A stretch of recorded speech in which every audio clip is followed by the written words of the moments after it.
Welcome friends to my channel মায়ের রান্নাঘর Indian food. এর আগের ক্লাসে আমরা করেছিলাম টেন্স, সেটা ছিল পার্ট 1, এটা হচ্ছে টেন্স পার্ট 2। দেখো, আমরা টেন্সটা শিখবো তার আগে একটা কথা বলে রাখি যে আমাদের 8টা পার্টস অফ স্পিচ আছে। পার্টস অফ স্পিচের চ্যাপ্টার আমরা করেছিলাম। মনে রাখবে, তার মধ্যে একমাত্র ভার্বই হচ্ছে এমন পার্টস অফ স্পিচ, আবার বলছি, ভার্বই হলো এমন একমাত্র পার্টস অফ স্পিচ যেটা টেন্স অনুযায়ী চেঞ্জ হয়। তাই ভার্বের এই বিভিন্ন রূপকে চেনার জন্যই কিন্তু আমাদের টেন্সটা প্রয়োজন। তো বিভিন্ন গ্রামার বই ঘাটলে দেখবে বিভিন্নভাবে টেন্স শেখানো আছে, বিভিন্ন স্যাররা বিভিন্নভাবে শেখান। তো আমি তোমাদের এই টেন্সের যে সেকেন্ড ক্লাস, যেটা পার্ট 2 বলছি, পার্ট 1-এ তোমাদের বেসিক কনসেপশনটা দেওয়া হয়েছিল যে টেন্স করকম কি ব্যাপার। আজকে ডিটেলসে আমরা শিখতে চাইবো। তো তার জন্য আমরা একটা ছকের মাধ্যমে তোমাদের শেখাবো। প্রথমে আগে দেখো ছকটা কিরকম, তোমাকে ছকটা দেখে নাও। এখানে প্রেজেন্ট, পাস্ট, ফিউচার, অর্থাৎ একদম প্রাথমিকভাবে যে টেন্সে ভাগ করা আছে সেইটা হচ্ছে এইটা, প্রেজেন্ট, পাস্ট, ফিউচার। এবার দেখো এদিকে পরের যে 4টে ভাগ, অর্থাৎ প্রতিটা টেন্সকে যে আমরা 4 ভাগে ভাগ করি, indefinite, continuous, perfect, perfect continuous হলো। তাহলে দেখো এখানে মোট কটা ঘর আছে? 1, 2, 3, 4, 5, 6, 7, 8, 9, 10, 11, 12টা। কেন 12টা? তোমরা জানো অলরেডি, পার্ট 1-এ শিখেছিলে টেন্সের যে 12টা রকম টেন্স হয়, তাই আমি 12টা ঘর আছে। তার মধ্যে দেখো প্রথমে আগে ঘরগুলো চিনতে হবে। এই ঘরটার নাম কি? Present indefinite. এই ঘরটার নাম তাহলে প্রেজেন্ট ইনডিফিনিট। এই ঘরটার নাম পাস্ট কন্টিনিউয়াস। এই ঘরটার নাম ফিউচার পারফেক্ট। এইটার নাম পাস্ট পারফেক্ট কন্টিনিউয়াস। এইভাবে তাহলে আমরা ঘরগুলো চিনলাম। আমি আবার বলছি, ধরো এই ঘরটার নাম কি? Past continuous. এইভাবে তাহলে 12টা ঘরের নাম আমি শিখে গেলাম। এইবার যেটা করতে হবে সেটা হচ্ছে, দেখো প্রথমেই আমি এই 4টে ঘর কেটে দিলাম, তাই রইল আমার 8খানা। কেন? কারণ এই যে টোটাল 12টা টেন্স থাকলেও মূলত 8টা টেন্সই আমরা ব্যবহার করি। প্রায় 99% সেন্টেন্স যে আমরা লিখি, সে যত বড় ক্লাসেই পড়ি না কেন, এই 8টা টেন্সেই আমাদের হয়ে যায়। তাই প্রাথমিকভাবে তোমাদের টার্গেট হবে প্রথমে এই 8টা টেন্স ভালোভাবে শিখে নেওয়া। তারপর যদি তোমাদের দরকার হয়, আমি পরবর্তী কোনো ভিডিওতে বাকি 4টে টেন্স শেখাবো। যাই হোক, তো যেটা বলছিলাম, আমাদের একমাত্র পার্টস অফ স্পিচ ভার্ব যেটা টেন্স অনুযায়ী রূপ চেঞ্জ করে, এবং তার রূপটা চেনার জন্যই আমাদেরকে টেন্সটা ভালোভাবে শিখতে হয়। তো আমি এখানে একটা খুব কমন একটি ভার্ব নিয়ে নিয়েছি, গো, যার মানে হচ্ছে যাওয়া, তোমরা সবাই জানো। এবং ভার্ব তো আর একা বসবে না, একটা সাবজেক্টের পরে বসবে, তাই এখানে আমি সাবজেক্ট হিসেবে আই নিয়েছি। তো আমরা দেখব যে গোর ভার্বটা কিভাবে টেন্স অনুযায়ী রূপ চেঞ্জ করছে। ঠিক আছে, এবার কথা হচ্ছে, দেখো বিভিন্ন গ্রামার বইতে বিভিন্নভাবে টেন্স শেখানো হয়, বিভিন্ন স্যাররা বিভিন্নভাবে টেন্স শেখায়, কিন্তু তুমি শিখেছো কি না অ্যাজ এ স্টুডেন্ট, তুমি বুঝবে কি করে? প্রতিটা টেন্সের ক্ষেত্রে নিজেকে 2টো প্রশ্ন করবে, তার উত্তর যদি পাও তাহলেই বুঝবে তুমি টেন্সটা শিখেছো, নতুবা নয়। প্রশ্ন দুটো হচ্ছে, প্রতিটা টেন্স কখন হয়, মানে ওই টেন্সটা কখন হয়, আর সেকেন্ড প্রশ্ন হচ্ছে টেন্সটা কিভাবে হয় বা টেন্সটার গঠন। এই দুটোর অ্যান্সার পেয়ে গেলেই বুঝবে যে হ্যাঁ, আমি টেন্সটা শিখেছি। তো চলো শুরু করি এবার। প্রেজেন্ট ইনডেফিনিট টেন্স, তাহলে প্রথম প্রশ্ন কখন হয়, কি বলছে ভালো করে শোনো। যেই কাজ স্বাভাবিকভাবে বা সাধারণভাবে হয়, আবার বলছি, যে কাজ স্বাভাবিকভাবে বা সাধারণভাবে হয়, সেইটার ক্ষেত্রে প্রেজেন্ট ইনডেফিনিট টেন্স হয়। যেমন আমি বই পড়ি, আমি স্কুলে যাই, এগুলো সাধারণ কথা বা স্বাভাবিক কথা। সুতরাং এটা হচ্ছে প্রেজেন্ট ইনডেফিনিট টেন্স। কিভাবে হয় বা গঠন কি বলছে? সাবজেক্টের পর শুধু মূল ভার্বটা বসে যাবে, অর্থাৎ আই গো, আর কিছু না। বাংলা কি? আমি যাই। তাহলে সাবজেক্টের পর শুধু মূল ভার্বটা বসে, আর কিছু না। তবে এখানে একটা ব্যতিক্রম আছে। সাবজেক্ট যদি থার্ড পার্সন সিঙ্গুলার নাম্বার হয়, অর্থাৎ যাও হি বা শি বা রাম এই টাইপের, তখন মূল ভার্বের পর এস বা ইএস যুক্ত হয়। হি গোজ, হি গো নয়, হি গোজ। তাহলে সে যায়, হয়ে গেল। যেটা আমি রিপিট করছি একবার তোমাদের সুবিধার জন্য, প্রেজেন্ট ইনডিফিনিট টেন্স কখন হয়? যে কাজ স্বাভাবিকভাবে হয় বা নিয়মিতভাবে হয় সেইটা বোঝাতে প্রেজেন্ট ইনডিফিনিট টেন্স হয়। আর গঠন কি? সাবজেক্টের পর শুধু মূল ভার্বটা বসে যায়, আর কিছু না।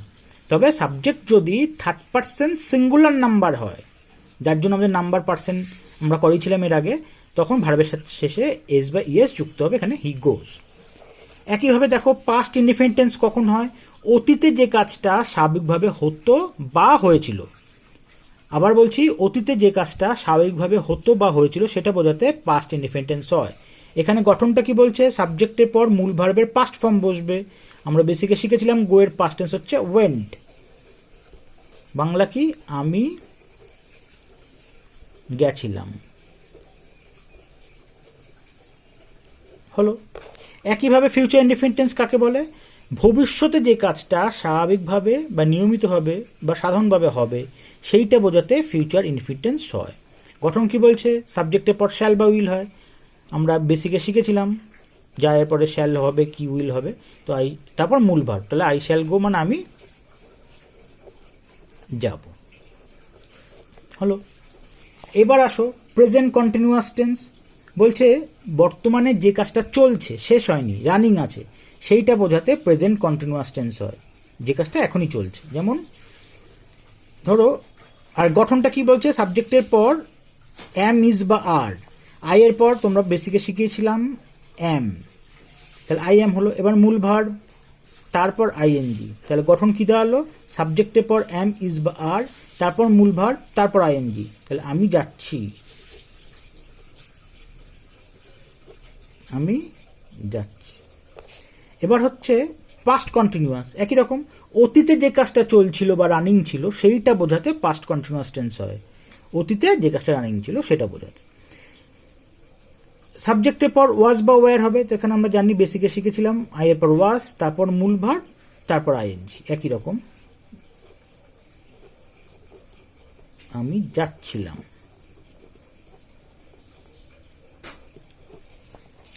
ফিউচার কন্টিনিউয়াস একই রকম, ভবিষ্যতে যে কাজটা চলতে থাকবে বা রানিং থাকবে সেটা বোঝাতে ফিউচার কন্টিনিউয়াস। ভবিষ্যতে যে কাজটা চলতে থাকবে বা রানিং থাকবে সেইটা বোঝাতে।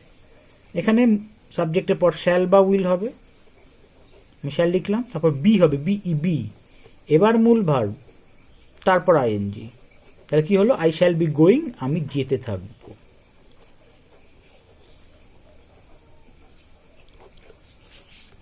এবার আসো প্রেজেন্ট পারফেক্ট। বলছে কখন হয়? যে কাজ এইমাত্র শেষ হলো বা আগে শেষ হলেও যার ফলটা এখনো চলছে বা ফলটা বর্তমান, সেইটা বোঝাতে প্রেজেন্ট পারফেক্ট টেন্স হয়। আমি আবার বলছি, কোনো কাজ এইমাত্র শেষ হলো বা আগে শেষ হলেও যার ফলটা এখনো চলছে বা ফলটা বর্তমান, সেটা বোঝাতে প্রেজেন্ট পারফেক্ট টেন্স হয়। গঠন কি? সাবজেক্টের পর হ্যাভ বা হ্যাজ হবে, এটাও বেসিক্যালি জন্য করানো ছিল আই হ্যাভ। এবার মূল ভার্বের পিপি অর্থাৎ থার্ড ফর্মটা গো, ওয়েন্ট, গন, তাহলে আই হ্যাভ গন, আমি গেলাম। ব্যাকেটে লিখে রাখলাম এই মাত্র। আসলে বোঝাতে চাইছি যে এফেক্টটা এখনো আছে, সবে গেলাম তো, তাহলে এফেক্টটা আছে সেইটা। এইবার পাস্ট পারফেক্ট বলছে দুটো অতীত কাজের মধ্যে যেটা বেশি অতীত সেটা বোঝাতে পাস্ট পারফেক্ট টেন্স হয়। দুটো অতীত কাজের মধ্যে যেটা বেশি অতীত সেইটা বোঝাতে পাস্ট পারফেক্ট টেন্স হয়। ধরো আমি একটা উদাহরণ দিই, যে কালকে রাত্রে আমি ভাত খাওয়ার আগে টিভি দেখেছিলাম, তাহলে এখানে কালকে রাত্রের ঘটনা দুটোই পাস্ট। ভাত খাওয়া একটা ঘটনা, টিভি দেখা একটা ঘটনা। আমি উদাহরণটা কি দিলাম? ভাত খাওয়ার আগে টিভি দেখেছিলাম, তাহলে টিভি দেখাটা বেশি অতীত, সেইটা বোঝাতে পাস্ট পারফেক্ট টেন্স হয়। এখানে কি হবে? গঠনটা সাবজেক্টের পর হ্যাড হবে, এখানে কোনো অল্টার নেই, সবার ক্ষেত্রেই হ্যাড।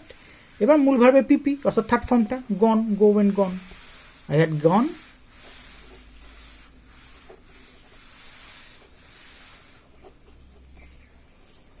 আমি গেছিলাম। আরেকটা ব্যাকেটে লিখবো কোনো কিছুর পূর্বে।